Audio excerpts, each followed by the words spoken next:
The sanctuary is the most sacred place of the temple that's only entered by the king or the high priest who represents him. The scenes on the walls depict the king performing rituals that he does when he enters inside. The scenes start on the left side and continue on the right side. So here we can see that the king steps on the steps, ascending his way to the shrine.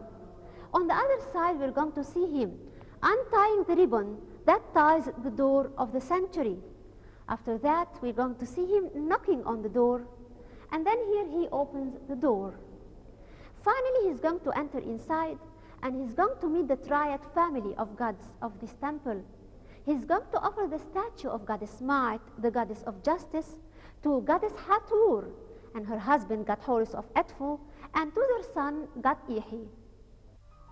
The ancient Egyptian considered the statue of the god in the sanctuary the biggest secret of all the other secrets in the sky, and the secret bigger than the netherworld secrets and hidden more than the eternal world's inhabitants.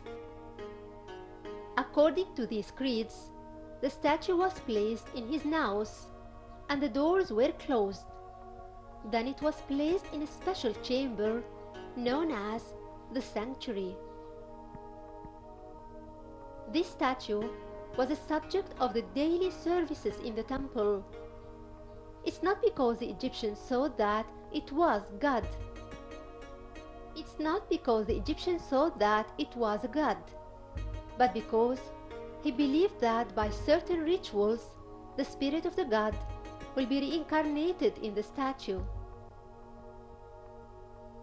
In general, a temple had sanctuaries according to the number of gods worshipped in it, usually 3 for a triad. In addition to side chambers were the treasures of the god and his sacred tools and necessities of religious rituals were kept.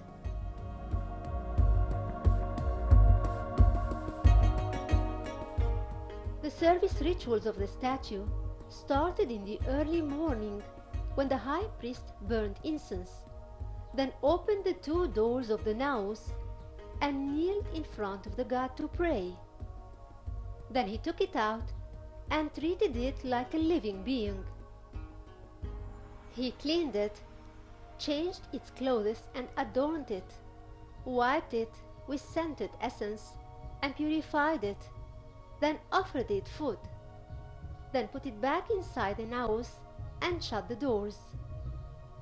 While going to the door backwards, he erased his footprints, then put a seal on the door. The sanctuary stayed closed until the next morning. The daily service rituals aimed at liberating the statue from evil spirits and offering him daily the power of the divine life and making him the center of this divinity. Siegfried Morans assures that the existence of the spirit in the statue confirms the existence of the god in the temple.